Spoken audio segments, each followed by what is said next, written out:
अस्सलाम वालेकुम, आदाब अर्ज़ है GDL लिसनर्स। कहिए क्या हाल अहवाल हैं, कैसे हैं आप सब। दुआ है, उम्मीद है आप सब खैरियत से होंगे और अल्हम्दुलिल्लाह मैं भी बिल्कुल खैरियत से हूँ। और जनाब नावल की नेक्स्ट एपिसोड के साथ हाज़िर हूँ।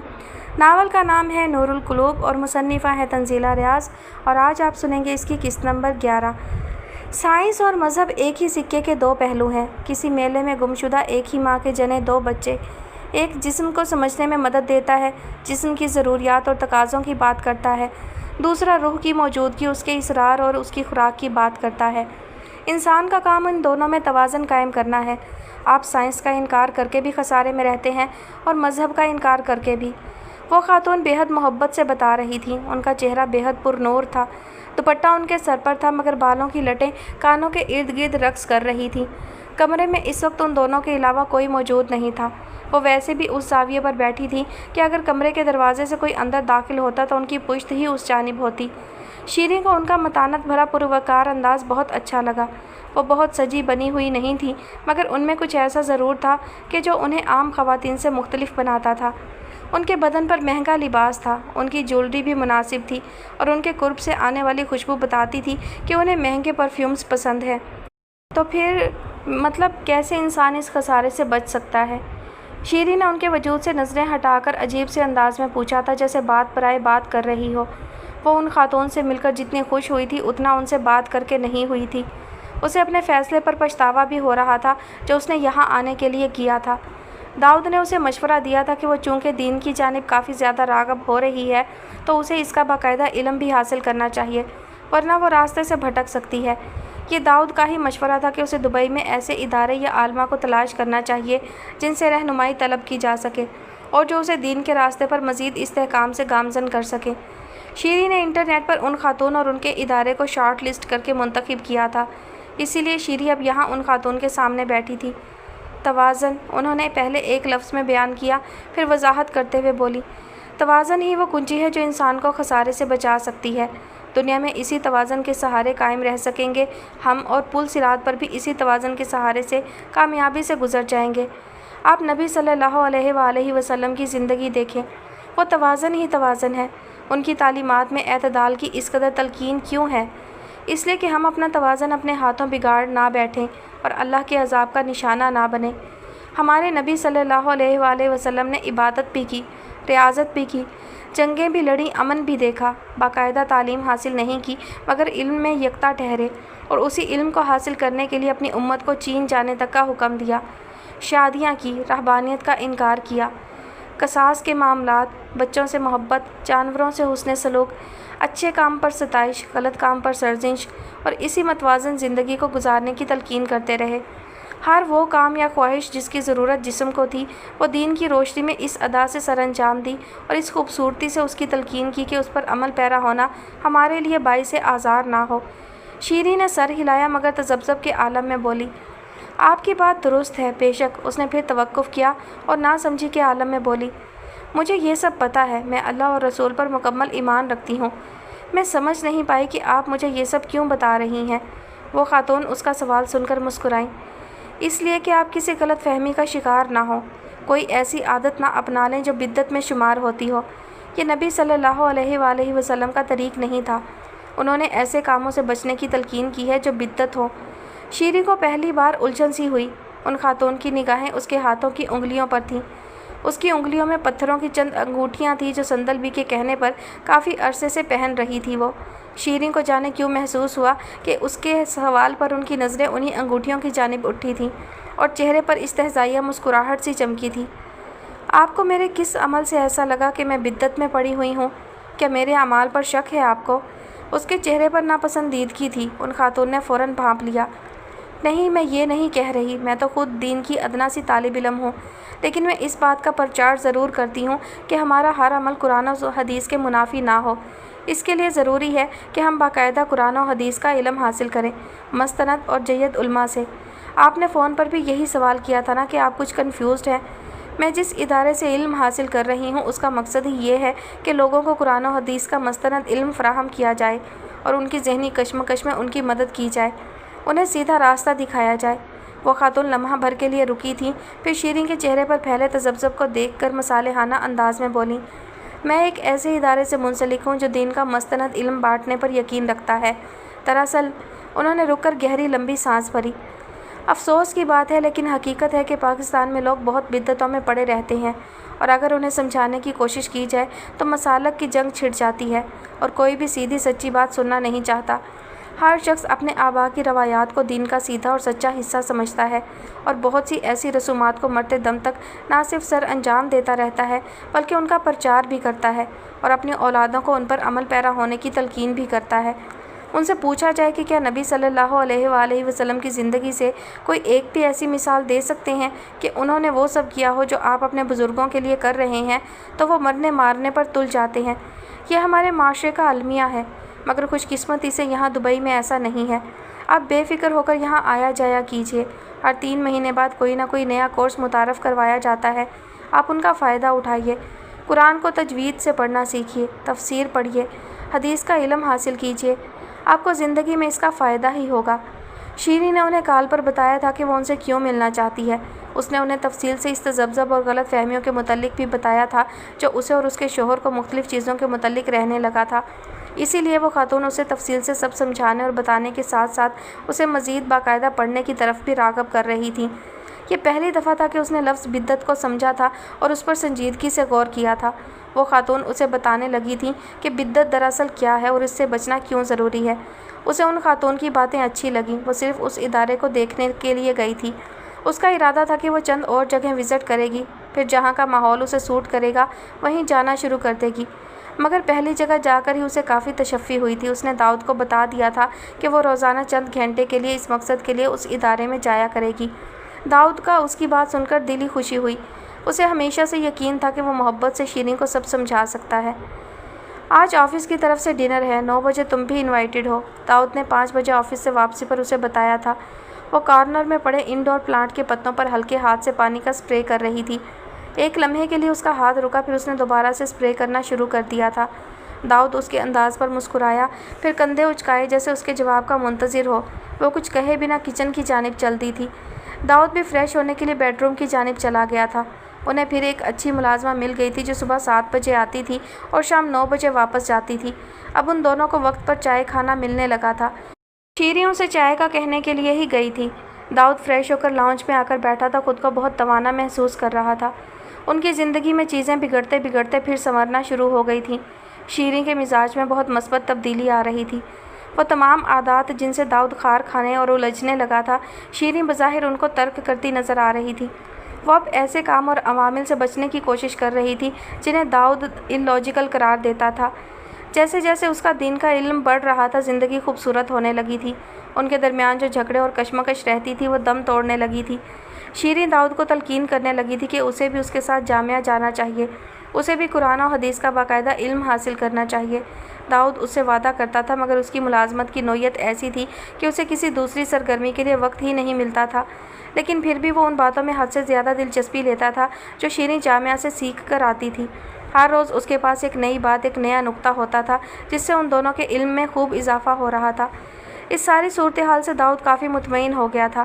اس نے دوبارہ کبھی شیریں سے فیملی بڑھانے کے متعلق بات نہیں کی تھی، لیکن اس کا ارادہ تھا کہ وہ تحمل سے یہ بات دوبارہ کرے گا ضرور۔ اس کی چھٹی بھی ڈیو تھی۔ وہ چاہتا تھا ایک بار پاکستان جا کر سب سے مل آئیں، پھر واپس آ کر وہ یہ سب معاملات مل جل کر طے کریں گے۔ میرا جانا ضروری ہے کیا؟ کچن سے نکل کر وہ اس کے پاس آ بیٹھی تو پہلا سوال یہی پوچھا تھا۔ داؤد مسکرایا۔ جہاں جہاں میرا جانا ضروری ہے وہاں وہاں تمہارا ہونا بے حد ضروری ہے۔ ایسے محبت بھرے جملے وہ آتے جاتے اس کی سماعتوں کی نظر کرتا ہی رہتا تھا۔ سوچ لو، میری موجودگی تمہارے لیے ایمبیرسنگ بھی ہو سکتی ہے۔ اس نے جیسے اسے خبردار کیا تھا۔ داؤد نے محبت بھرے انداز میں اسے دیکھا، پھر اس کا ہاتھ تھام لیا۔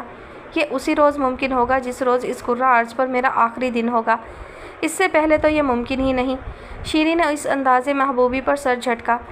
تمہارے آفس کا ماحول کچھ اور طرح کا ہے داؤد، وہاں سارا اسٹاف یا انڈین ہے یا پھر یورپین۔ مکمل اسلامک اٹائر میں میں وہاں آڈ ون آؤٹ لگوں گی، لیکن مجھے اس پر کوئی اعتراض نہیں ہے۔ I am proud of my self and my values. لیکن تمہارے لیے پرابلم ہو سکتی ہے، تمہارے کولیگز کیا سوچیں گے، اس لیے میرا خیال ہے تم اکیلے چلے جاؤ۔ داؤد نے ہاتھ جھٹکا۔ ارے خلی ولی، ایسی کمپنی اور ایسے کولیگز، وہ سوچتے رہیں جو بھی سوچنا ہے، لیکن تم میرے ساتھ جاؤ گی، داؤد نے حتمی انداز میں کہا تھا۔ शीरी ने इस बात में सर हिला दिया था। चाय के बाद दाऊद तो आराम की गर्ज से लेट गया था, लेकिन शीरी ने इत्मीनान से अपना लिबास मुंतखब किया था। फिर मैचिंग ज्वेलरी, स्कार्फ, हिजाब और स्याह रंग के कलाइयों के ऊपर तक पहनने वाले दस्ताने, हर चीज़ इंतहाई दीदा ज़ेब थी। वो मजहबी हुई थी मगर कनूती नहीं। उसके पास मलबूसात, आराइशी अशिया और मेकअप की जदीद वैरायटी हमेशा दस्तयाब होती थी। दाऊद जल्दी तैयार होकर लाउंज में उसका इंतज़ार करने लगा था, क्योंकि उनकी मुलाजमा वापस जाने के लिए उनकी इजाज़त की मुंतज़िर थी। शीरी 9 बजने से कुछ देर पहले ही तैयार होकर लाउंज में आई थी। दाऊद के लिए वो लम्हा बहुत चौंका देने वाला था। उसने पहले मुलाजमा को जाने की इजाज़त दी, फिर वो शीरी की जानिब मतवज्जा हुआ था। उसे देखने के लिए यकीनन पहली नज़र नाकाफ़ी थी, मगर दाऊद की आंखों में सताइश की जगह हैरानी ज़्यादा नुमायाँ थी। वो जानता था कि शीरी हेड स्कार्फ करती है। ये रूटीन तो उसकी साल भर से थी, मगर अब उसने अच्छी तरह से सारा चेहरा छुपा कर रखा था। अगरचे उसका स्कार्फ आंखों को छोड़कर चेहरे को छुपाता हुआ हिजाब, उसका लंबा घेरदार लिबास, इंतहाई दिलकश अंदाज में कंधे से लटकता दुपट्टा उसे इंतहाई दीदा ज़ेब शख्सियत का मालिक ज़ाहिर कर रहा था, मगर उसके हाथ दस्तानों में छुपे थे। उसके पाँव उसके लंबे लिबास के बाइस नज़र नहीं आ रहे थे। ये यकीनन एक ऑड वन आउट शख्सियत थी। उसके यूरोपियन कोलीग्स वाकई उसे देखकर एम्बेरस हो सकते थे। शीरी ने उसकी आंखों में छुपे खदशात एक लम्हे में भांप लिए थे। मैंने कहा था, मैंने पहले ही कहा था, शीरी ने बशाश से लहजे में कहा था, जैसे वो जानती हो कि दाऊद का रद्द-ए-अमल ऐसा ही होना था। वो तफाखर से चलती हुई दाऊद के बिल्कुल सामने बैठ गई थी और टांग पर टांग रख ली थी। ऐसा लगता था वो सारी सूरत हाल का बेहद लुत्फ़ ले रही है। तुमने मुझे बताया नहीं पहले ये सब। मेरा मतलब, दाऊद को समझ नहीं आई थी कि वो उसके सामने अपना मौक़िफ़ कैसे बयान करे। शीरी ने नज़ाकत से चेहरा बेहिजाब किया था। उसके चेहरे पर फातिहाना मुस्कुराहट चमक रही थी। मैंने शरई पर्दा शुरू कर दिया है। इसका मतलब ये है कि अब मैं अपना वजूद चेहरे समेत उन सब लोगों से छुपाऊंगी जो मेरे महरम नहीं हैं। दाऊद को उसकी बात समझ आई, मगर इस बात का मफ़हूम इस कदर वसी था कि एक जुमले में समा नहीं सकता था। वो भी सोफ़े पर बैठ गया था। तुम परेशान मत हो, मुझे इसी रद्द-ए-अमल की तवक्का थी, मगर फिर भी मैं तुम्हारी खातिर तैयार हुई हूँ, क्योंकि शोहर के लिए सजना बनना मुसलमान औरत का फ़र्ज़ है। मैं घर पर तुम्हारा इंतज़ार करूँगी। तुम इत्मीनान से डिनर पर जाओ, अपने सर्कल में इंजॉय करो। वो उसे इजाज़त दे रही थी। दाऊद चंद लम्हे उसके चेहरे की तरफ देखता रहा, फिर धीरे धीरे उसके चेहरे पर इस्तेहज़ाइया मुस्कुराहट चमकी थी। तुमने सोचा तुम कहोगी और दाऊद मान लेगा? इतने अरसे की रफ़ाकत में इतना ही जान पाई हो मुझे? शीरी ने मुस्कुराते हुए कंधे उचकाए थे। मैंने कहा था ना, जहाँ जहाँ मैं ज़रूरी हूँ वहाँ वहाँ तुम भी ज़रूरी हो। हम दोनों डिनर पर ज़रूर जाएंगे। वो उसकी आंखों में झांक रहा था। शीरी ज़रा हैरान हुई। पागल हो गए हो? वहाँ सब गोरे मुझे दहशतगर्द समझेंगे। उन्हें तो वैसे भी ऐसी चीज़ें उलझन में मुब्तला करती हैं। जिसको जो समझता है समझने दो। तुम बस दुबई की डाइवर्सिटी इंजॉय करो। हम गोरों के मुल्क में नहीं हैं, वो एक इस्लामी मुल्क में हैं। उन्हें इस्लामी शायर की समझबूझ बखूबी होती है। बहाने मत बनाओ और मेरे साथ चलो। वो कहते कहते अपनी जगह से उठा था और उसके करीब पहुंचकर अपना हाथ उसके करीब किया था ताकि वो उसे थाम कर उठ सके। शीरी मुस्कुराहट दबाकर चंद लम्हे उसके हाथ की जानिब देखती रही, फिर उसने पुरसोच अंदाज में होंठ भींचे थे और चेहरे को दोबारा हिजाब से ढक लिया था। उसके बाद वो खुलकर मुस्कुराते हुए उसका हाथ थाम कर उठ खड़ी हुई थी। दाऊद बहुत तहम्मुल मिजाज वाक़ हुआ था। उसकी तबीयत में मुफाहमत बहुत ज़्यादा थी। उसने दुबई में भी मल्टी कल्चरल लोगों के दरमियान अपनी जवानी और लड़कपन गुजारा था। जवानी के अरूज पर वो यूरोप चला गया था। यूँ भी उसका हल्का हिबाब ऐसा ही रहा था कि उसकी सोच बहुत मस्बत थी, और यह तो एक मजहबी मामला था। वो अगरचे खुद बहुत मजहबी या इबादत गुजार नहीं रहा था, मगर इस मामले में उसने कभी किसी की सोच से भी इनहराफ नहीं किया था, तो वो शीरी की कैसे कर सकता था? वो ना सिर्फ उसकी हिमायत और मावनत करने को तैयार रहता था, बल्कि ख़ुद भी उसकी बताई बातों पर अमल करने की कोशिश करता था। वो उन लोगों में से था जिन्हें ख़वातीन के मुख्तसर लिबास पहनने पर भी कोई एतराज़ ना होता था, और अगर कोई मुकम्मल हिजाब और शरई पर्दे का हामी था तो वो उसमें भी उनकी हिमायत करने को तैयार रहता था। और फिर यह तो उसकी चहीती बीवी का मामला था। उसे सिवाय इलॉजिकल बातों के शीरी के किसी अमल पर कभी एतराज़ नहीं हुआ था। वो पहले भी शीरी के हर इक़दाम को सराहता रहता था और अब भी उसका साथ देने को तैयार था। शरई पर्दे का मामला भी ऐसा ही था, लेकिन यह मामला इतना सादा नहीं था। इसका एहसास उन दोनों को कुछ अर्सा बाद हुआ। ये कौन सी नई बकवास शुरू कर दी तुम्हारी बीवी ने? दाऊद, तुम थकते नहीं हो इन रोज़ रोज़ के ड्रामों से? मम्मी इस इंकशाफ पर हमेशा की तरह आग बगोला हो गई थी। हालांकि शीरी ने मशवरा दिया था कि ये कोई ऐसी बड़ी बात नहीं है जो उन्हें या किसी और को बताई जाए। पाकिस्तान जाने पर वो खुद ही शीरी में आने वाली इस तब्दीली को नोट कर लेती, लेकिन दाऊद चाहता था कि सबका वो इन्फॉर्म कर देना बेहतर है, ताकि जब वो पाकिस्तान जाएँ तो सब जहनी तौर पर तैयार हों। वरना सबके सवालात शीरीं को परेशान करेंगे। वो दोनों बाहमी मशवरे के बाद इस बात पर मुत्तफिक हुए थे कि शीरीं की तरफ ये बात बताना इतना ज़रूरी नहीं है। उसके घर में तो उसके डैडी या भाई ही होते हैं जो कि उसके महरम हैं, इसलिए वहाँ बताना इतना ज़रूरी नहीं। लेकिन दाऊद की मम्मी को बता देना ज़रूरी था, क्योंकि वो लोग अक्सर औकात वीडियो कॉल पर भी बात कर लेते थे और उनके यहाँ मर्द मुलाजमीन भी थे जो कॉल के दौरान अंदर बाहर आ जाकर शीरीं के लिए परेशानी का बाइस बन सकते थे। हालांकि शीरीं उनसे बात बहुत कम करती थी, इसलिए अभी यह मामला तजब्ज़ुब का ही शिकार था। लेकिन दाऊद ने उन्हें अपनी और शीरीं की तस्वीर भेज दी थी, जिसमें शीरीं ने किसी रेस्टोरेंट में अबाया के साथ बाकायदा हिजाब भी कर रखा था। मम्मी ने उस तस्वीर को देखते ही कॉल करके तंजिया गुफ्तगू शुरू कर दी थी। पहले तो मोहतरमा घुटनों से ऊंचे स्कर्ट्स पहन कर मॉडलिंग करती रही हैं, डीप गले पहनकर सारे ज़माने को अपना आप दिखाती रही हैं। फिर जब बीमारी ने इतना लाचार कर दिया कि अपना वो हुस्न रहा ना जवानी, तो इन्हें हिजाब याद आ गया। जुमला दरमियान में ही रोककर उन्होंने बाआवाज़ बुलंद एक मसनूई कहकहा लगाया था, एक चीज़ की तारीफ़ करनी पड़ेगी दाऊद, तुम्हारी बीवी का दिमाग एक वायरस के हमले के बाद मज़ीद शातिर हो गया है। दुनिया की तवज्जो हासिल करने के लिए ऐसी ऐसी बातें आने लगी हैं इसके दिमाग में कि हैरानी होती है। वरना इनसे पूछना था कि मज़हब का जो बुखार इसे अब लाहक हो रहा है, कि तब क्यों ना हुआ जब दुनिया इनकी आधी नंगी टांगें देखने के लिए रैंप के करीब बैठी रहती थी। बड़ा नुकसान कर लिया दाऊद तुमने अपना, इतनी दोगली है तुम्हारी बीवी के खुदा की पनाह। पहले चेहरा और बदन दिखाने के काबिल था तो उसे कैश करवाती रही, खूब दरहम और दिनार कमाती रही। अब जब दिखाने के लायक कुछ नहीं बचा तो मज़हब कार्ड खेलना शुरू कर दिया। बताओ, वरना इस ढलते बदन और बोसीदा चेहरे का दुनिया को क्या जवाब देंगी जब वो पूछेगी कि बीबी कहाँ गई वो रौनक व शादाबी। ऐसे भी किसी किसी को कैश करवाना आता है बुढ़ापा। बहुत खूब, बहुत ही खूब, इम्प्रेसिव। हर जुमले के साथ उनका लहजा मज़ीद अजीब और करख्त होता जा रहा था। दाऊद ने अपना सर थाम लिया। मम्मी हमेशा शीरीं के हर अमल में कोई मनफी पहलू इस अदा से ढूंढ लाती थी कि दाऊद हैरान रह जाता था। उसने शुक्र अदा किया कि शीरीं वहाँ मौजूद नहीं थी, वरना उसे उन दोनों को एक साथ संभालना मुश्किल हो जाता। शीरीं की तबीयत में सारे ज़माने के लिए तहम्मुल आ गया था, मगर उसकी मम्मी के लिए रत्ती बराबर ना था। मम्मी, आपका दिमाग तो ख़राब नहीं हो गया? आपका लहजा, आपके अल्फाज सुनकर मुझे शर्म आ रही है। इस अंदाज में बातें करने लगी हैं अब आप। दाऊद को वाकई बुरा लगा था। मम्मी के साथ उसके ताल्लुकात हमेशा ऐसे ही ख़राब हो जाते थे। वो जितना उनकी जानिब माइल होने की कोशिश करता था, उतना ही वो उन्हें ख़राब करने पर तुली रहती थी। तुम्हें आज तक मैं या मेरा कोई अमल अच्छा भी लगा है दाऊद? मेरी ज़िंदगी में तो कोई ऐसा दिन कभी नहीं आया जब तुमने कहा हो मम्मी आप ठीक कह रही हैं। मैं हमेशा गलत ही लगी हूँ तुम्हें, और जब तक मर नहीं जाऊँगी गलत ही लगती रहूँगी। लेकिन सच बोलने से नहीं रोक सकते तुम मुझे। तुम वाकई संपोलिए हो। मैंने वाकई एक सांप को दूध पिला पिला कर पाला है। अब तुम्हारी बारी है। तुम्हारी फितरत ही डसना है, तुम डसोगे ही मुझे, ये तुम्हारे खून में है। वो चिल्लाने लगी थी। दाऊद को अपना दिल जलता हुआ महसूस होने लगा। वो उसकी माँ थी, मगर हर कुछ अरसा बाद उनके दरमियान ऐसा तनाव आ जाता था जो हर चीज़ भस्म कर देता था। अच्छा एक बात बताओ, ये शरई पर्दा सिर्फ मेरे मुलाजमिन और रिश्तेदारों से ही होगा ना, है ना? हम ही जहन्नुमी हैं इस पूरी दुनिया में जिनसे छुपना ज़रूरी हो गया है। वो जो एक ऊंचा लंबा गोरा चिट्टा मुस्टंडा अपनी माँ के घर पाल रखा है, उससे ये पर्दा नहीं होगा?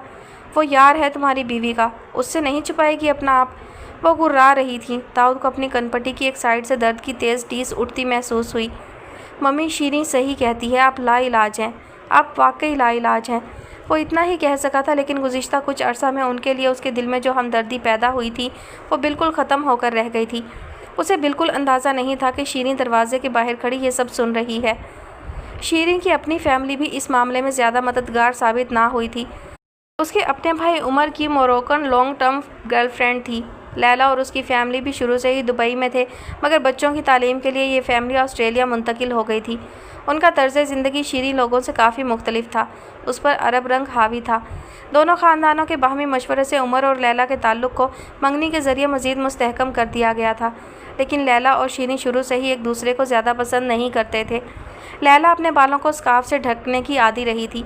शीरीं जब मॉडलिंग किया करती थी तो उसे लैला के लिबास और आदात में कीड़े निकालने की आदत थी। वो अक्सर उसके फ़ैशन सेंस को आउटडेटेड करार देते हुए उसका मजाक उड़ाया करती थी।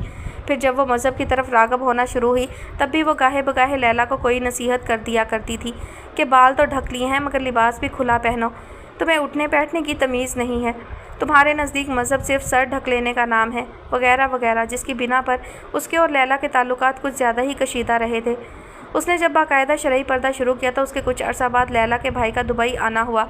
وہ پہلے بھی آتا جاتا رہتا تھا اور شیریں کے ساتھ اس کے اچھے دوستانہ ٹرمز تھے، مگر یہ تب کی بات تھی جب نہ شیریں بیمار ہوئی تھی اور نہ اس کا رجحان مذہب کی جانب ہوا تھا۔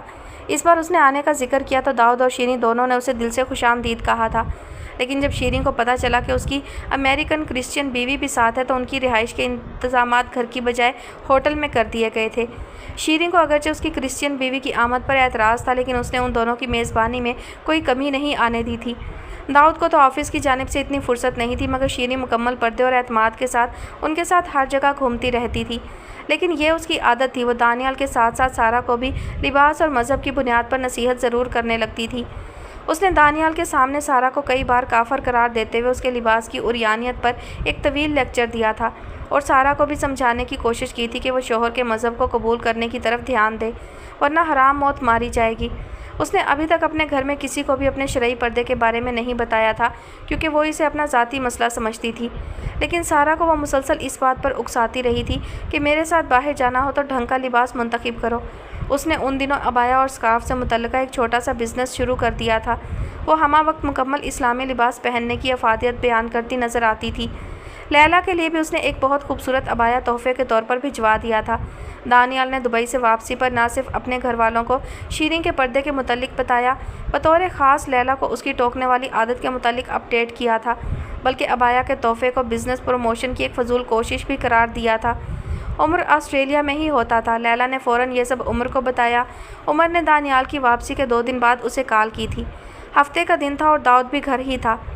تم یہ سب کیا کرتی پھر رہی ہو؟ عمر کا لہجہ کافی جارحانہ تھا۔ شیریں ابتدا میں سمجھ نہیں پائی کہ وہ کہنا کیا چاہ رہا ہے۔ یہ بیٹھے بٹھائے منہ ڈھکنے کی کیا ضرورت پڑ گئی، اور وہ بھی اپنے رشتہ داروں سے؟ اس سے زیادہ توہین نہیں کر سکتی تھی تم دانیال کی؟ وہ کوئی غیر نہیں ہے، لیلا کا بھائی ہے، رشتہ دار ہے، ہمارا اپنا ہے، لیکن تم نے اس سے غیریت برتی۔ لیکن تمہیں کیا فرق پڑتا ہے؟ رشتہ دار تو میرا ہے نا، تعلقات تو میرے خراب ہوئے ہیں نا، برا تو میں پڑ رہا ہوں نا، تم کیوں ٹینشن لوگی؟ تم بس نئی مسلمان ہو گئی ہو، تمہیں اب حق ہے کہ ہمیں اسلام کے دائرے سے خارج قرار دے دو، ہمیں کافر کہنا شروع کر دو۔ وہ کافی خفا تھا۔ شیریں کو بھی غصہ آنے لگا، اس سے ایسی باتیں برداشت نہیں ہوتی تھیں، اسی لیے کچھ سالوں سے ان بہن بھائی کے تعلقات کافی کشیدہ ہو گئے تھے۔ میں منہ ڈھکوں یا سر، یہ تم دونوں کا مسئلہ نہیں ہے، اور نہ ہی میں تم جیسے لوگوں کی باتوں کو سیریس لیتی ہوں۔ اگر تمہارے اس اوور سینسٹیو رشتہ دار کو اتنا برا فیل ہو رہا تھا تو وہ اگلے دن ہی واپس کیوں نہیں چلا گیا؟ 15 دن انٹرٹین کیا ہے میں نے اسے اور اس کی اسٹوپڈ بیوی کو، اپنا قیمتی وقت دیا ہے، اس لیے نہیں کہ آخر میں تم اس طرح ذلیل کرو مجھے۔ اتنی توہین محسوس ہوئی ہے اسے، اگر اپنی تو اسے کہو دوبارہ شکل نہ دکھائے مجھے اپنی۔ وہ بھی خوش اور میں بھی۔ اس کا انداز عمر سے بھی زیادہ تلخ تھا۔ تم ہمیشہ سے خود غرض رہی ہو، تم نے ہمیشہ صرف اپنی فکر کی ہے، تم جو کرو بس وہی ٹھیک ہے، باقی لوگ ہمیشہ غلط ہو جاتے ہیں۔ سچ بتا دو، کہیں داعش وغیرہ کے چنگل میں تو نہیں پھنس گئی ہو؟ انہی کی تعلیمات اس قدر تنگ نظر ہیں، وہی اپنی مرضی دوسروں پر تھوپنے کے لیے ہر حد تک جاتے ہیں جیسے تم جا رہی ہو۔ ہر شخص تمہیں کافر لگتا ہے، ہر ایک کے لباس، عادات تمہیں تنقید کرنے کا حق ہے۔ یہ وہی رویہ ہے جو مسلمان باقی دنیا میں دہشت گردوں کے طور پر مشہور ہو رہے ہیں۔ تم جیسے لوگوں کی وجہ سے میں اور میرا دین بدنام ہو رہے ہیں، ورنہ میرے دین میں تو ایسی کوئی سختی نہیں ہے، لیکن یاد رکھنا تم ایک دن پچھتاؤ گی، اور تب تمہارے آنسو پہنچنے والا کوئی باقی نہیں بچے گا۔ عمر کو جانے کیا کچھ بتایا گیا تھا، اسی لیے اس کا لہجہ کافی سخت تھا۔ اس نے شیریں کا موقف سنے بغیر ہی کال کاٹ دی تھی۔ شیریں نے بھی دوبارہ کال کرنے کی کوشش نہیں کی۔ اس واقعہ کے بعد عمر اور شیریں کے سفارتی تعلقات بالکل ختم ہو گئے تھے۔ انہی دنوں داؤد کی اینول چھٹی آئی تو وہ سب سے ملنے پاکستان آ گئے۔ وہاں بھی شیریں نے محرم رشتوں کے علاوہ کسی کے سامنے اپنا چہرہ ظاہر نہیں کیا تھا۔ ان کے خاندان میں شرعی پردہ کوئی بھی نہیں کرتا تھا۔ وہ سب لوگ مسلمان ہی تھے، مگر زیادہ تر رشتہ دار بیرون ملک مقیم رہنے کے باعث مختلف مذہبی رجحانات رکھتے تھے۔ شرعی پردہ کبھی کسی نے نہیں کیا تھا، اور ان میں سے اکثر لوگوں کا علم اس متعلق ناقص تھا۔ یہی وجہ تھی کہ سبھی شیریں کے اس طرز عمل پر حیران تھے۔ جب وہ اپنے پھپھا یا خالوں کے سامنے منہ سر ڈھک کر آتی تو وہ عجیب محسوس کرتے تھے۔ اس کے کزنز بھی اس سے ملتے ہوئے کتراتے رہے تھے۔ اس کے ڈیڈی کے ایک بہت گہرے دوست تھے جن کے ساتھ ان کے گہرے مراسم تھے، اور عمر اور شیریں کے لیے بہت محبت بھرے جذبات رکھتے تھے۔ وہ شیریں کی آمد کا سن کر جب بطور خاص اس سے ملنے آئے تو بھی وہ اسی حلیے میں ان سے ملنے آئی۔ وہ ان سب سے کافی بے تکلف تھے۔ انہوں نے شیریں کے اعتراض کے باوجود اسے گلے سے لگا کر سر چوما تھا، کیونکہ وہ ہمیشہ ہی اس سے ایسے ہی ملتے آئے تھے۔ شیریں کو ان کے اس انداز پر اتنا غصہ آیا کہ اس نے باقی سب مہمانوں کی پرواہ نہ کرتے ہوئے انہیں بے نقط سنا ڈالی تھی۔ اس کے ڈیڈی اسے روکتے رہ گئے تھے مگر وہ بولتی رہی تھی کہ آپ کو نظر بھی آ رہا ہے کہ میں اس صورتحال سے بچ رہی ہوں، مگر آپ ہیں کہ مجھ سے چپکتے ہی چلے جا رہے ہیں۔ وہ بیچارے شرمندہ ہو کر معافی مانگتے ہوئے اسی وقت واپس چلے گئے تھے۔ شیریں کے ڈیڈی اس بات پر شیریں سے سخت ناراض ہو گئے تھے۔ بھائی کے بعد اس نے باپ کی حمایت بھی کھو دی تھی۔ داؤد، یہ تمہاری ہی ذمہ داری ہے کہ تم اسے سمجھاؤ کیونکہ وہ تمہاری بات سنتی ہے۔ وہ اندھی کھائی میں گر رہی ہے، اسے روکو۔ عبدالخلیق صاحب کا لہجہ اتنا بے بس تھا کہ داؤد کو افسوس ہوا۔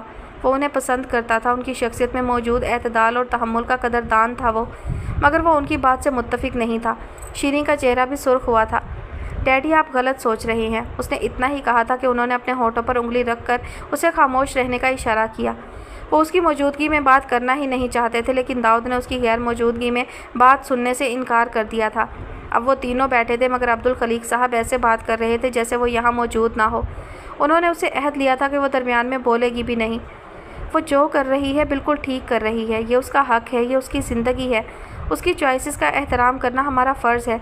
وہ اگر چاہتی ہے کہ وہ اہل و عیال اور احباب سے زیادہ اپنے اللہ کو راضی کرے تو ہم کون ہوتے ہیں اسے روکنے والے؟ اسے کرنے دیں جو وہ کرنا چاہتی ہے، ہو سکتا ہے کہ ہم بھی اس کی وجہ سے راہ راست پر آ جائیں۔ اس نے ادب کے ساتھ مگر دو ٹوک انداز میں کہا تھا۔ شیریں نے طنزیہ انداز میں انہیں دیکھا۔ عبدالخلیق صاحب کے چہرے پر اضطراب بڑھا۔ میں یہ کب کہہ رہا ہوں کہ اس کا راستہ یا اس کا انتخاب غلط ہے؟ میں یہ کب کہہ رہا ہوں کہ مجھے اس کی چوائس پر اعتراض ہے؟ میں یہ کب کہہ رہا ہوں کہ یہ جو کرنا چاہتی ہے نہ کرے؟ وہ تھکے ہوئے انداز میں اس سے سوال کر رہے تھے۔ وہ دونوں اس وقت جیسے اس کمرے میں بالکل اکیلے تھے۔ شیریں موجود ہوتے ہوئے بھی موجود نہیں تھی اور دونوں ہی شیریں کے لیے حد سے زیادہ کنسرنڈ تھے۔ ایک دوسرے کے آمنے سامنے بیٹھ کر ایک ہی مدار میں ایک نیوکلیس کے گرد گھومنا آسان کام نہیں ہوتا۔ میں صرف یہ چاہتا ہوں کہ اپنے منتخب کردہ راستے پر چلتے ہوئے وہ خود کو تنہا نہ کرے، اتنا تنہا کہ باقی سب اسے دشمن لگنے لگیں۔ ان کے لہجے میں ہر لفظ کے ساتھ بے بسی بڑھ رہی تھی۔ شیریں نے پھر کچھ بولنا چاہا مگر داؤد نے اس کے ہاتھ پر ہاتھ رکھا تھا تاکہ وہ خاموش رہے۔ یہ بات آپ باقی لوگوں کو کیوں نہیں سمجھاتے کہ وہ اس کے ساتھ دشمنی نہ نکالیں، اس کے طرز عمل پر اندھی تنقید نہ کریں؟ جب وہ ماڈلنگ کر رہی تھی، مشہور تھی، تو سارا خاندان اس پر فخر کر رہا تھا۔ اب جب وہ دین کے راستے پر چلنا چاہتی ہے تو سارا خاندان اس کا دشمن ہوا جا رہا ہے۔ اب وہ ڈیئر شیریں نہیں رہی بلکہ ایک دہشت گرد بن گئی ہے، پیتھیٹک۔ داؤد نے ان کی بات کاٹ کر کہا تھا۔ گزشتہ کچھ عرصہ سے جو ہو رہا تھا وہ اب داؤد کے اعصاب کے لیے بھی بھاری ہوا جا رہا تھا۔ سارا خاندان اس کا دشمن اس لیے ہے کہ اپنے فیصلے سب پر مسلط کر رہی ہے۔ وہ اپنے بھائی کی فیملی کو، میری فیملی کو، تمہاری فیملی کو تکلیف دے رہی ہے۔ وہ مجھے تکلیف دے رہی ہے اور مجھے ڈر ہے کہ ایک دن اسے خود بھی تکلیف ہوگی۔ اس دن سے ڈرتا ہوں میں جب تنہا رہ جائے گی۔ داؤد کے لہجے کی وجہ سے ان کا لہجہ بھی کچھ تلخ ہو گیا تھا۔ اور ایسا کبھی نہیں ہوگا، وہ کبھی تنہا نہیں ہوگی۔ میں ہمیشہ اس کے ساتھ رہوں گا، ہمیشہ۔ داؤد کا لہجہ پرعزم تھا۔ شیریں نے فاتحانہ انداز میں صوفے کی پشت سے ٹیک لگا کر سینے پر ہاتھ باندھ لیے تھے۔ یہ بات تم اس لیے کہہ رہے ہو کہ اس کے طرز عمل سے ابھی تمہیں تکلیف نہیں پہنچی، ابھی تم نے کوئی نقصان نہیں اٹھایا۔ ایک دن آئے گا جب وہ تمہارے ساتھ یہی کرے گی جو وہ ہمارے ساتھ کر رہی ہے، تو تمہیں احساس ہوگا کہ میں ٹھیک کہتا تھا۔ وہ بات جو بہت تحمل سے شروع ہوئی تھی اب کسی قدر تلخ رنگ اختیار کرنے لگی تھی۔ داؤد کے چہرے پر طنز نمایاں ہوا تھا۔ وہ صوفے پر سیدھا ہو کر بیٹھا۔ کم آن انکل، آپ یہ اس لیے کہہ رہے ہیں کہ آپ نے کبھی دین اسلام کو پڑھا ہی نہیں ہے۔ آپ صرف نام کے مسلمان ہیں۔ آپ کو احساس ہی نہیں ہے کہ دین کے راستے پر چلنے والے کبھی غلط نہیں ہوتے۔ دین کے راستے پر غلط طریقے سے چلنے والے غلط ہو جایا کرتے ہیں۔ داؤد، اس بات کو سمجھنے کی کوشش کرو۔ تم جو سمجھ رہے ہو میں وہ نہیں کہہ رہا۔ میں تو صرف یہ کہہ رہا ہوں کہ کیا اللہ نے کوئی بھی حکم ایک دم سے کسی ایک تنہا شخص پر نافذ کر دیا تھا؟ کیا ہمارے نبی نے کسی بھی مقام پر خود کو تنہا کر لیا تھا تاکہ لوگ ان کی بات سننے نہیں؟ وہ سب کو ساتھ لے کر چلے تھے نا۔ یہ نبی کا طریق ہے کہ تحمل سے چلو، ٹھنڈا ٹھنڈا کھاؤ، کیونکہ چیزیں آہستہ آہستہ قابل ہضم ہوتی ہیں۔ لوگ ہمارے نئے روپ کو آہستہ آہستہ قبول کرتے ہیں، لیکن اس کا مطلب یہ نہیں کہ ہم لٹ لے کر ان کے پیچھے چل پڑیں۔ اس لیے ہمیں وہ غلط لگنے لگتے ہیں کیونکہ وہ ہماری بات سے، ہماری رائے سے اتفاق نہیں کر رہے ہوتے۔ وہ لمحہ بھر کو رکے اور شیریں کی جانب دیکھا۔ یہ میری اولاد ہے۔ انہوں نے داؤد کی جانب دیکھا تھا۔ میں نے پالا ہے اسے، مجھے پتہ ہے یہ اس کی عادت ہے۔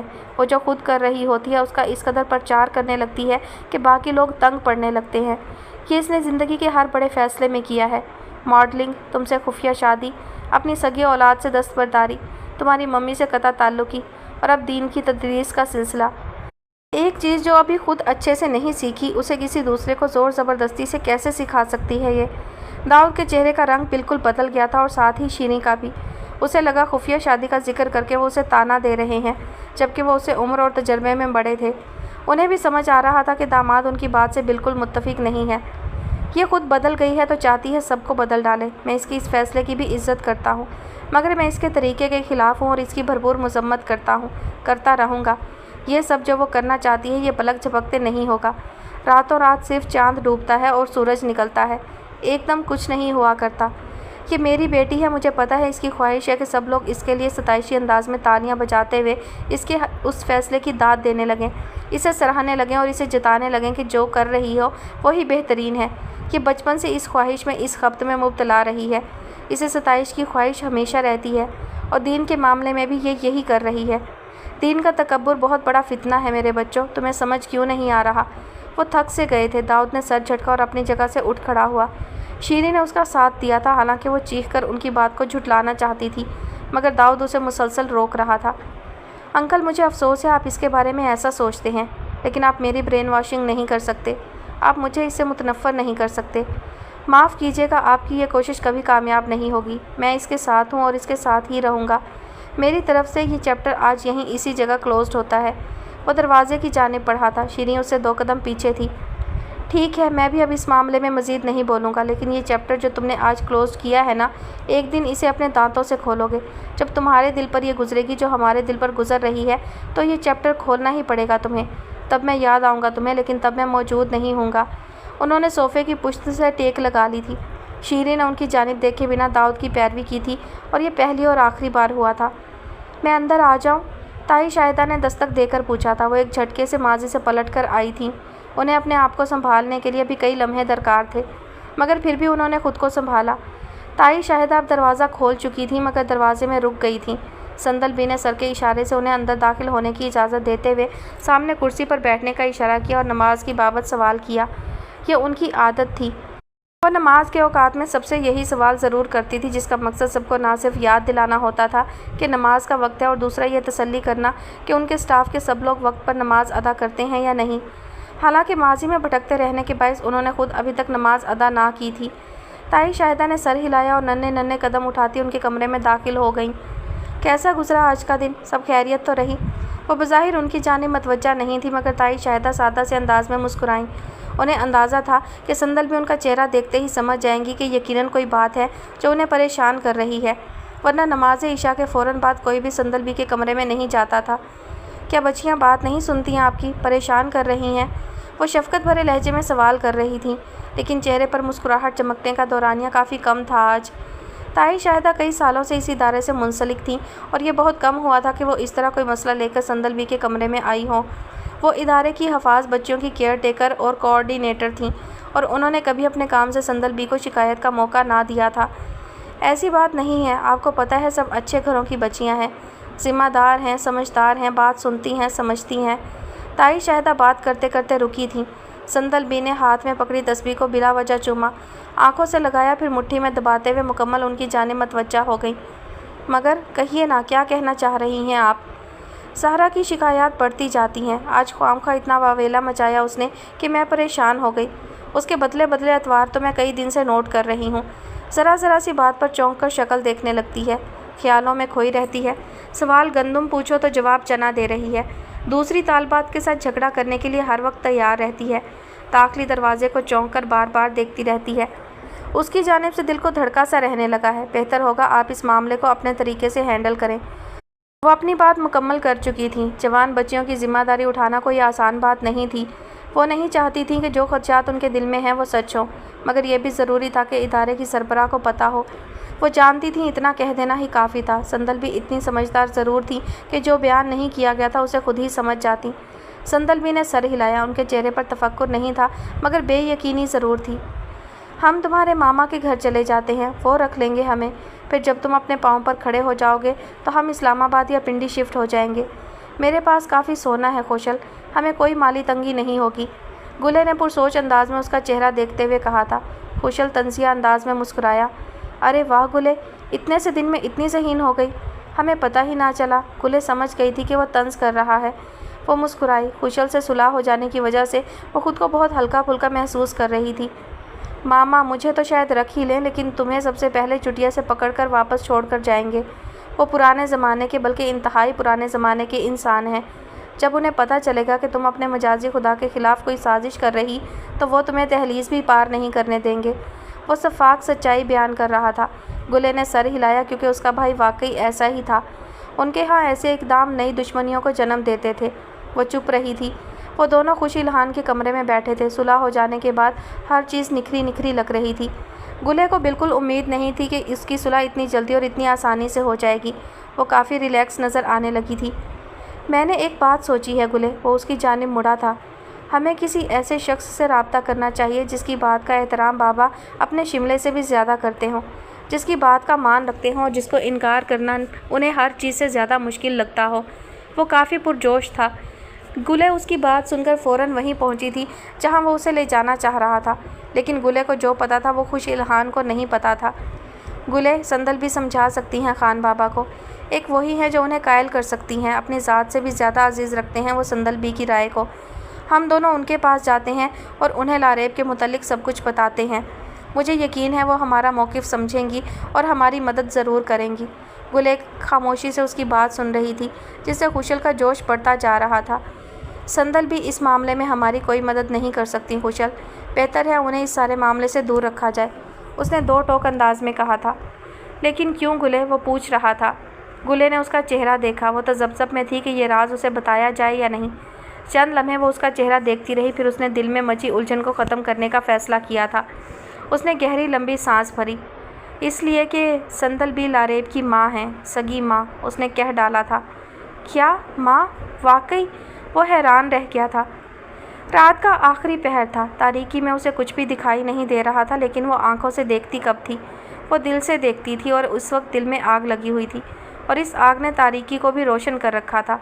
उसके चेहरे पर तनाव था और उसका वजूद भारी हो रहा था। उसने कमरे का दरवाज़ा आहिस्ता से बंद किया था और गोद में पकड़ी उस गठड़ी को लिए बाहर आ गई थी। उसकी मंजिल हवेली का अकबी हिस्सा था। यह हिस्सा किसी कदर वीरान था और वहाँ लोगों का आना जाना कम था। वहाँ ऊंचे ऊंचे दरख्त थे और घास भी कई दिन कता बरीद जैसी अयाशी से महरूम रहती थी। वो धीरे धीरे चलती हुई उस वीरान हिस्से में आ गई। फिर उसने वो गठड़ी नीचे ज़मीन पर रख कर उसे खोल दिया था। उसमें उसका नया पालतू पिल्ला डेविल अधमुई हालत में मौजूद था। उसने उस कुत्ते को ज़मीन पर लिटाकर बहुत मोहब्बत से उसके जिस्म पर हाथ फेरा था। उसने उसके दूध में अपनी सारी नींद की दवाइयाँ पीसकर मिला दी थी, तभी वो इस कदर गनूदगी में था। रब्बा, मैं इतना बुरा ना होता, तू अगर बेवफा ना होता। वो कोई पुराना सा गाना गुनगुना रही थी। उसकी आंखें अजीब पथराई हुई सी लगती थीं। फिर उसने कंधे से लटकाया हुआ बैग उतारा और उसकी जिप खोलकर एक बोतल निकाली। चंद लम्हे बाद वो उस बोतल से कोई चीज़ उस पिल्ले पर उंडेलने लगी थी। फिज़ा में एक मखसूस सी महक फैलने लगी थी। सबसे आखिर में उसने बैग से माचिस की डिबिया निकाली थी। वो उस पिल्ले पर झुकी थी। मुझे कभी वो लोग अच्छे नहीं लगे जो मेरी ज़ात का इनकार करें। मुझे अपनी तौहीन करने वाली हर मखलूक से नफ़रत है। वो एक एक लफ्ज़ पर ज़ोर देकर बोल रही थी। फिर वो पीछे हो गई थी। I am sorry devil, good bye, उसने कहा था और साथ ही डिबिया से दिया सलाई निकाली थी। वो लेटे लेटे थक गया था। आँख लम्हा भर के लिए भी ना लग सकी थी।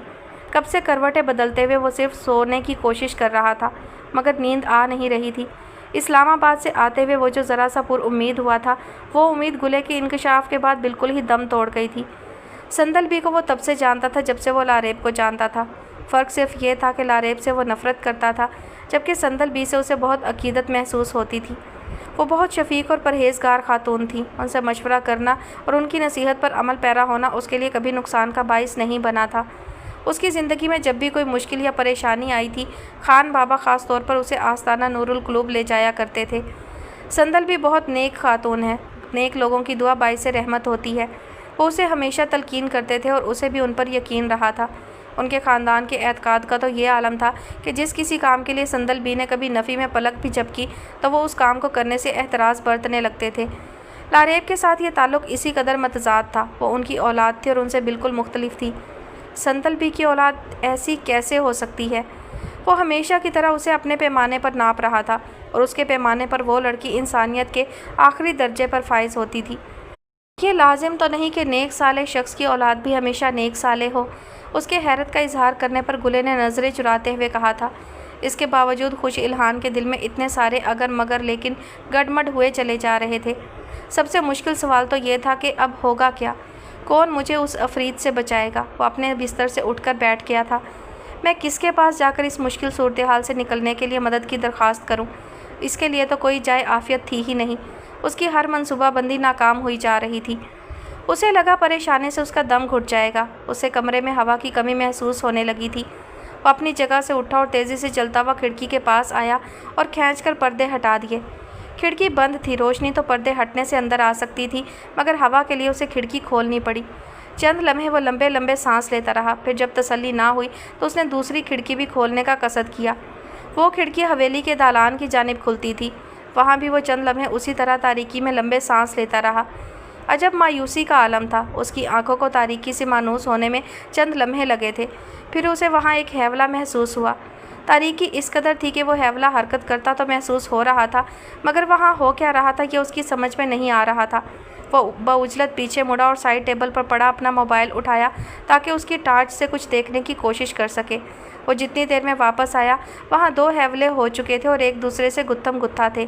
ان کی ہلکی ہلکی گراتی ہوئی آوازیں کوشش کرنے پر سنی جا سکتی تھیں اور ان کی نقل و حرکت سے پتہ چلتا تھا پہاڑوں کے رہنے والے آسیب اور بھوت پریت پر جتنا یقین رکھتے تھے اسے اس سے ذرا کم یقین تھا، مگر تھا۔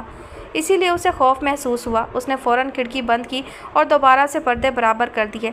چند لمحے وہ اپنی دھڑکنوں پر قابو پانے کی کوشش کرتا رہا، پھر تجسس کے ہاتھوں مجبور ہو کر اس نے دوبارہ سے پردے ہٹا دیے تھے۔ اس کے دل کی دھڑکن پھر ذرا سی متزلزل ہوئی۔ خوف نے اس کے پورے وجود پر ایک ساتھ حملہ کیا تھا۔ وہاں اب کوئی نہیں تھا۔ اگلے دن کا سورج بہت پھیکا اور کاہی مائل زرد تھا۔ دھوپ کے چہرے پر کائی جمی محسوس ہوتی تھی۔ ہر چیز مزمحل اور اکتاہٹ کا شکار نظر آتی تھی۔ زہرا کے پاس آج فراغت کم تھی، اسے اپنی ڈیوٹی بھی کرنی تھی اور 2 دن بعد ہونے والے ٹیسٹ کی تیاری کے لیے پہلے 5 سپارے بھی دہرانے تھے۔ وہ آج کل جس ذہنی کیفیت کا شکار تھی اور اس میں 5 پارے بہت زیادہ محسوس ہو رہے تھے۔ ہر 10 آیات کے بعد اس کی ذہنی رو بھٹک جاتی تھی اور وہ بٹ گرام کی ہری حویلی کے آس پاس چکرانے لگتی تھی۔ ایسا اس کے ساتھ پہلے کب ہوا تھا؟ وہ تو بہت تمیزدار، نیک اور اچھی بچی تھی، اور اب وہ کیا ہوتی جا رہی تھی؟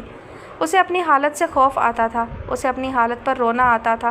اس نے بجھے ہوئے دل کے ساتھ پلنگ کے نیچے ٹوکری میں دھلائی کے لیے رکھے کپڑے نکالے تاکہ پہلے ایک کام تو نپٹائے۔ زہرا تمہیں سندل بھی بلا رہی ہیں، خدیجہ نے دروازے سے اسے بتایا تھا اور فوراً ہی باہر نکل گئی تھی۔ زہرا کھڑی کی کھڑی رہ گئی۔ اس کی آج رات کی برتن دھونے کی ڈیوٹی بھی تھی۔ کمرے کی صفائی طیبہ اور خدیجہ نے کرنی تھی، مگر دوپہر کے کھانے کے برتن اس کے ذمے تھے۔ سندل بی کے بلاوے نے جیسے اس کا دل پھر سے لرزا دیا تھا۔ اسے آج کل ان کے سامنے جاتے ہوئے ڈر لگتا تھا۔ اسے لگتا تھا اس کے دل کا بھید ان کے سامنے بھید نہیں رہتا۔ اسے یقین تھا کہ وہ کسی کی بھی آنکھوں میں جھانک کر اس کا دل نکال لیتی ہیں اور تسلی سے اسے ایسے ہی ورق پڑھتی ہیں جیسے قرآن پڑھتی ہیں۔ اسے پہلی بار اپنے آپ سے الجھن ہوئی۔ اس کا دل اس قابل کہاں رہا تھا کہ اسے قرآن کی طرح انہماک سے پڑھا جاتا۔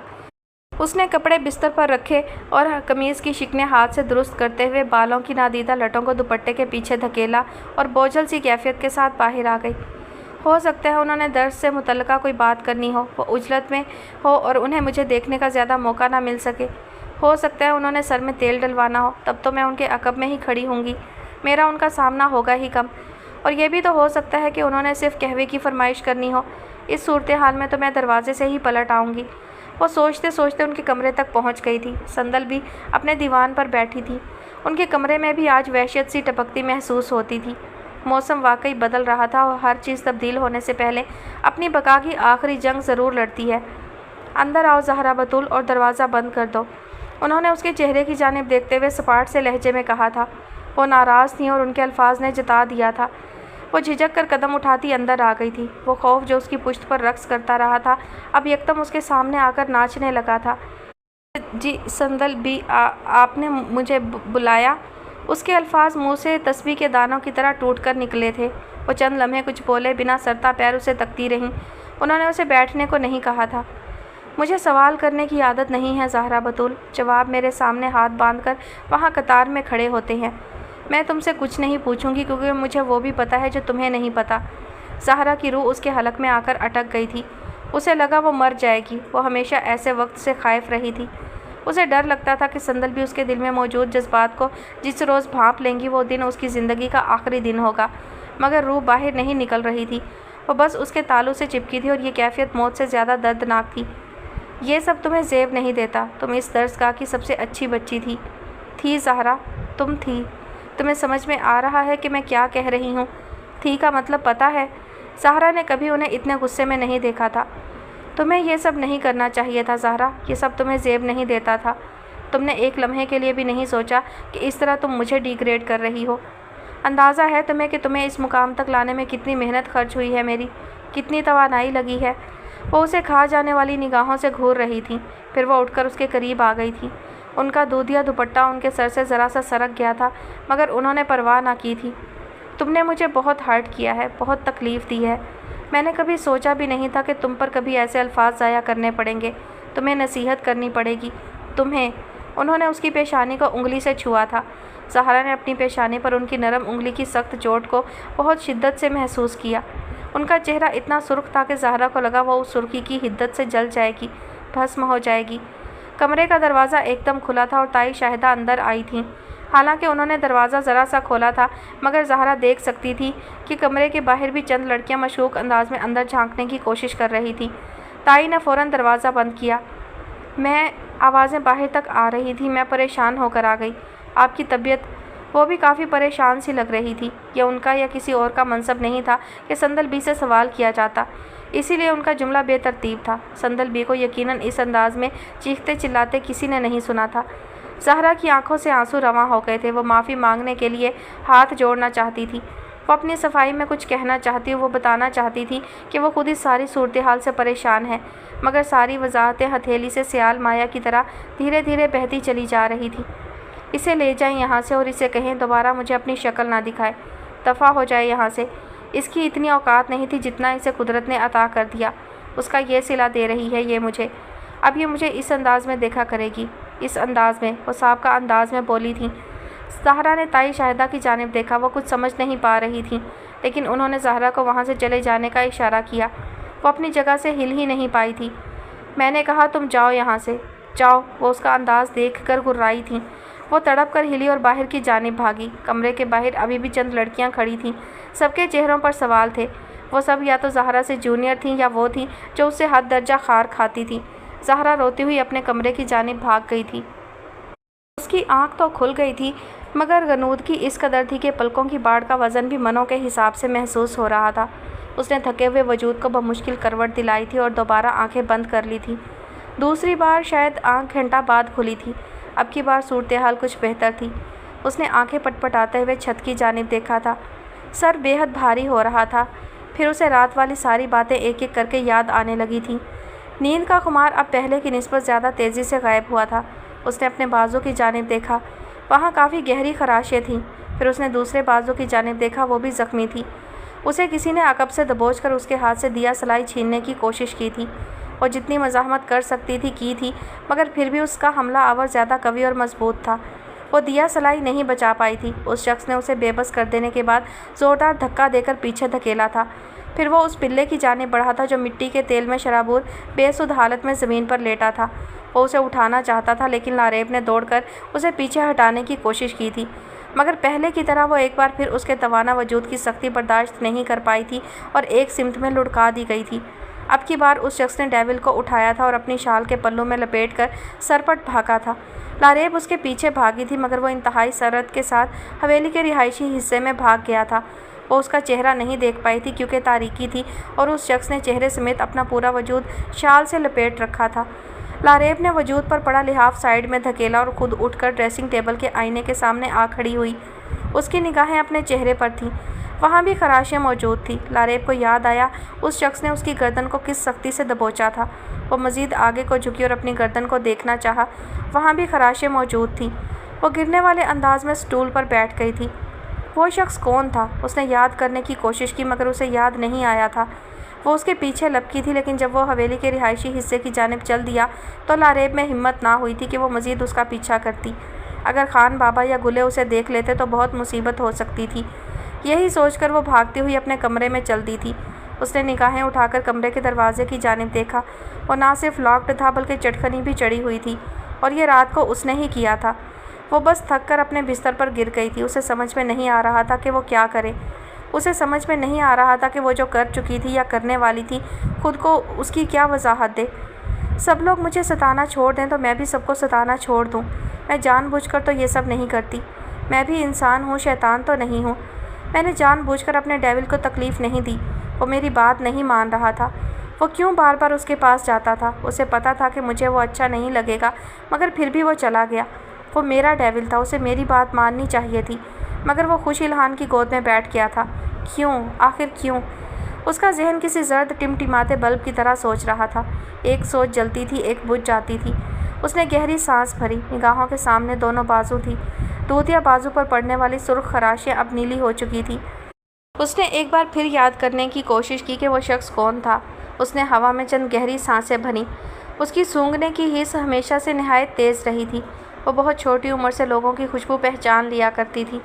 जिस शख्स ने उसे दबोचा था उसकी खुशबू उसे पहचानने में दिक्कत हो रही थी, मगर जहन में कहीं हल्का सा इशारा मौजूद था कि वो कौन था। ऐसे जैसे कोई सुना हुआ पुराना गाना जहन में मौजूद हो, मगर उसके अल्फाज याद ना आते हों। उसने चंद मज़ीद गहरी सांसें भरी, मगर सूरत हाल वही रही थी। वो अपनी जगह से उठ खड़ी हुई। उसका जहन अभी भी कोशिश में मसरूफ़ था। वो उस खुशबू को पहचानने की कोशिश करते हुए बाथरूम की जानिब चलती थी। वाश बेसन के सामने खड़े पानी के छपाके मारते हुए उसने एक बार फिर आईने में अपना चेहरा देखा। उसका चेहरा साफ चुगली खा रहा था कि रात उस पर किसी ने हमला किया था। खान बाबा उसका चेहरा देखते तो फ़ौरन पहचान जाते कि क्या हुआ है। गुले भी सवाल कर सकती थी और मासी हबीबा तो उसके बारे में पहले ही मशकूक रहती थी। मैं क्या कहकर मुतमईन करूँगी सबको, उसने सोचा था। पठान कौम हमला तो मर्द पर बर्दाश्त नहीं करती और वो तो फिर औरत थी। वो उसी तरह आईने में अपना चेहरा देखती रही। फिर उसने एक बार चेहरे को पानी से तर किया था और अब की बार चेहरा ऊपर उठाते हुए उसे याद आ गया था। उसे याद आ गया था कि वो खुशबू जो उससे पहचानी नहीं जा रही थी वो किसकी खुशबू थी। उसकी हिस्सियात ने उस खुशबू और खुशबू के मालिक को पहचान लिया था। उसने दोबारा आईने में अपना चेहरा देखा और कुछ देर बिना किसी तासुर के देखती रही। चंद लम्हों बाद सपाट चेहरे पर धीरे धीरे से मुस्कुराहट चमकी। सबको मुतमईन करने की ज़रूरत क्या है? उसने खुद कलामी की थी और फिर बशाश अंदाज में हंसते हुए वो एक बार फिर चेहरे पर पानी के छींटे मारने लगी थी।